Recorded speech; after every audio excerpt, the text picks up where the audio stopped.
Okay, let's talk about inverse trigonometric functions and the integration of. For part 2, we saw our forms from the last time, which are on the top of your video notes. We have the a squared minus u squared, which is going to give us the arc sine, the a squared plus u squared, which is going to give us the inverse tangent, and then the u squared minus a squared, which is going to give us the inverse secant. We'll find as we go through this next section that sometimes in order to do our either u substitution or our inverse trig, there are some tricks that we need to use along the way. The first of which is completing the square, and our first example is going to show us how this works. Again, going through the process, the first thing I'm going to do is look for a basic rule, and of course the only basic rule that has a fraction in it would be exactly 1 over x. I don't have that here, and there's no way to turn this into a non-fraction. A u substitution would be a problem because the u I would choose would be x squared plus 4x plus 13, which means the u prime I would need would be a 2x plus 4. And although I can get numbers into my integral, I can't add x's. That means that I'm going to have to go with an inverse trigonometric form. Now, in inverse trigonometric forms, we need to have a function piece that we can square and a number piece that we can square. And I don't really see that here. I mean, I have a number and then I have some function stuff, but it's not something that can be written as a function squared. However, as we saw the last time in class, we do have a process through which, as long as we have an x squared term and an x term, we can form those perfect square trinomials, and that process is called completing the square. In order to complete the square, let me start by putting a separation between the 4x and the 13. So I'll rewrite this as 1 over x squared plus 4x, leave a space, then put that plus 13. Because what I'm going to do here is I'm going to complete the square on this piece. In order to complete the square, I need to take 1/2 times the coefficient of x and square it. Half of 4 is 2, and 2 squared is 4. So I'm going to need a plus 4 here. But remember, we have to undo everything that we do. So in order to add a plus 4 at the bottom, I will also have to do a minus 4 at the bottom. In doing this, as I said, what I guarantee is that this first piece that I have underlined here is going to be a perfect square trinomial, which will look like x plus or minus some number squared, and then we can combine the 13 minus 4 to give us a plus 9. The number that goes in here is exactly what I got on the inside of this, including its sign. Half of 4 was a positive 2, so it is a positive 2 that goes inside of here. And now I can clearly see what each of the pieces and parts are going to look like. Remember, u is what we have to square to get the function piece. So the u is going to be x plus 2. A is what we have to square to get the number piece. So the a is going to be 3. And then, of course, based on my choice of u, I see the u prime I need on top, which is the 1. And so I see here that I have an inverse tangent form. And for inverse tangent forms, we get 1 over a times the inverse tangent of u over a all plus c. So putting in our u and our a, this is then going to give me 1/3 times the inverse tangent of x plus 2 over 3 all plus c. So here's an example where we had to complete the square. Let's go ahead and look at our next example on our sheet here. And our next example gives us the integral of negative 2x plus 3 over the square root of 1 minus x squared. And again, I will go through the process. The first thing I look for in my process is to try to fit a basic rule, and there's absolutely no way to turn this into a basic rule. So the question that we have next is, can we do a u substitution? Well, if I were to do a u substitution, I would let u be equal to 1 minus x squared. And if that's the u, then the u prime that goes along with that is a negative 2x. And I notice that I do have the negative 2x here in the numerator. I just have this pesky little plus 3 that's sitting over here on the outside. Well, that's no problem because remember that with fractions, we are allowed to split the tops. So I am actually going to split this into not only two separate fractions, but two separate integrals. I am going to then wind up with the integral of a negative 2x divided by the square root of 1 minus x squared with respect to x, plus the integral of 3 divided by the square root of 1 minus x squared with respect to x. And then I can look at each of these individually. Starting with my first one here, remember we saw that this actually gave us a u substitution.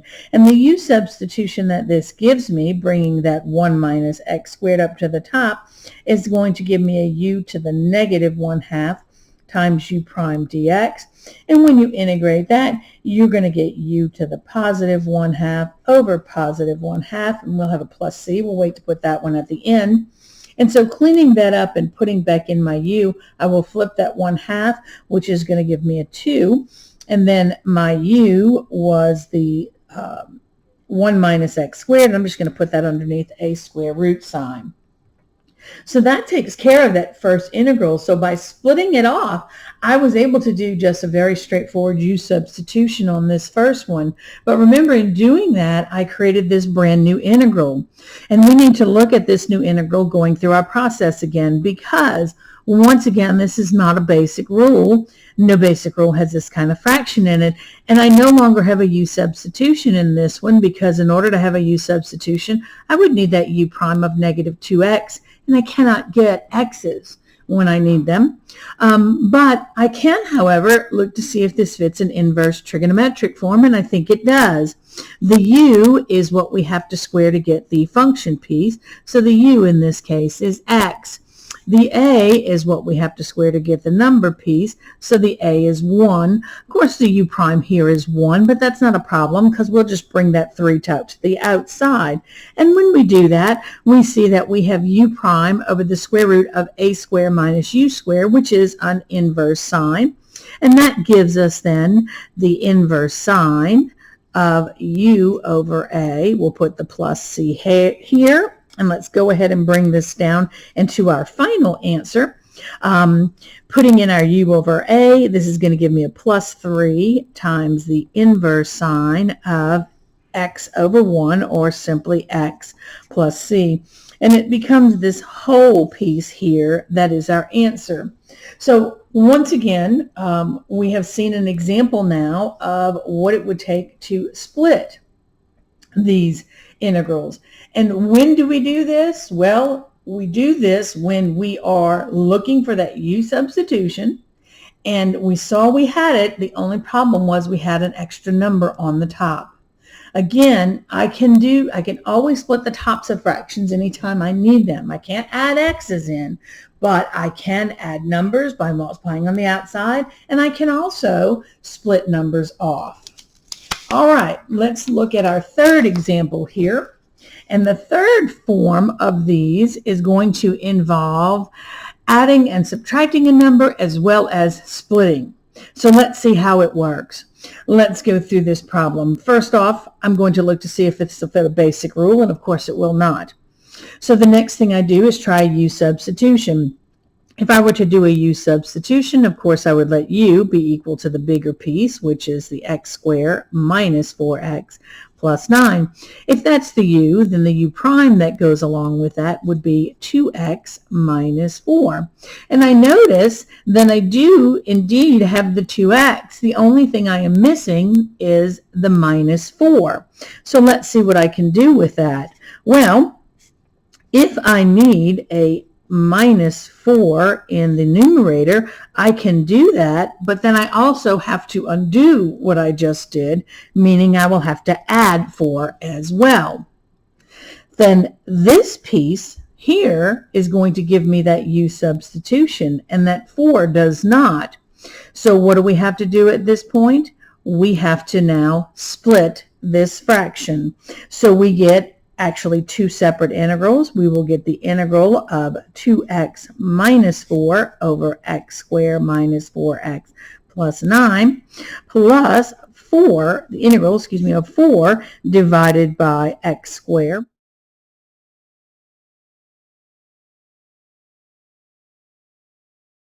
And we see that we do get the u substitution we were looking for this first one.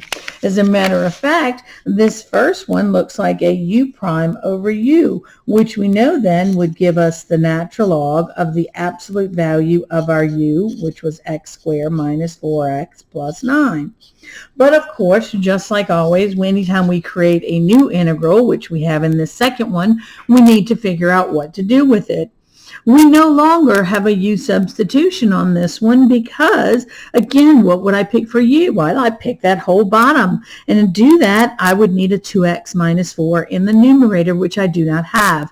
Not a basic rule, but believe it or not, looks like an inverse trig. Remember, in the inverse trig, we need a function piece that's being squared. And I believe that I can complete the square on this since I have the appropriate pieces and parts. So let me go ahead and rewrite this one as 4 divided by, let's do x squared minus 4x, leave a space, and then put the plus 9. Because again, what we're going to complete the square on is this piece here.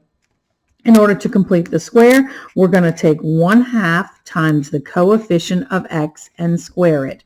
Half of negative 4 is a negative 2, and a negative 2 squared is a positive 4. But I'm only allowed to add 4 as long as I also subtract 4.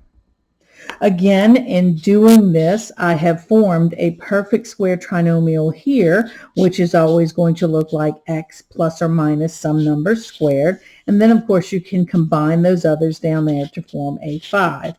The number that goes inside of here is exactly what you got here, including its sign. Half of negative 4 was negative 2. Now, notice we still got this first piece, and we do need to bring this down into our answer, so let's not forget it and make sure that we carry it down with us as we go.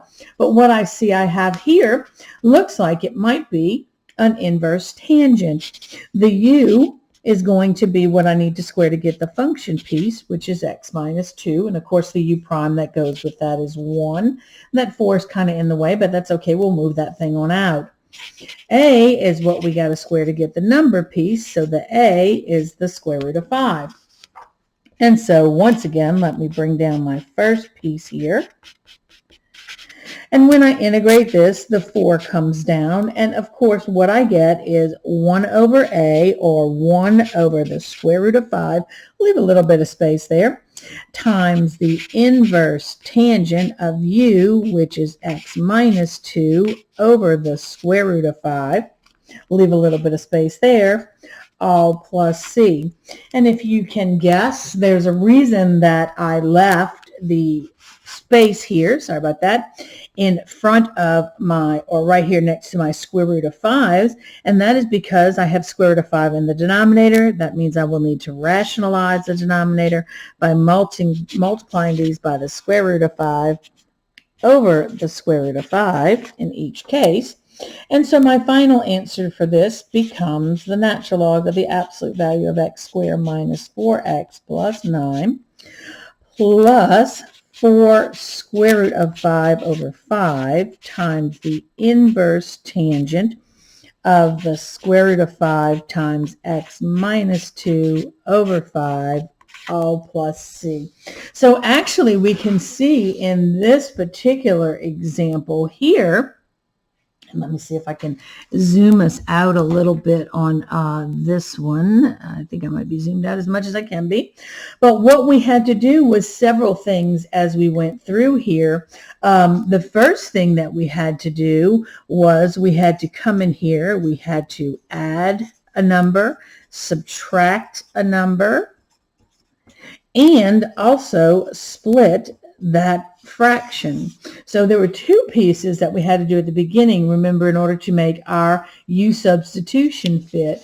After doing that, we wind up with 2 separate integrals. The first integral was just a basic u substitution. We had simply a u prime over u, which gave us the natural log.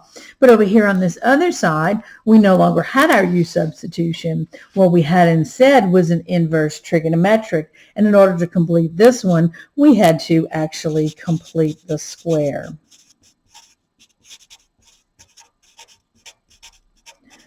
So this last one kind of shows us an example of doing all of the different methods or tricks that we have seen.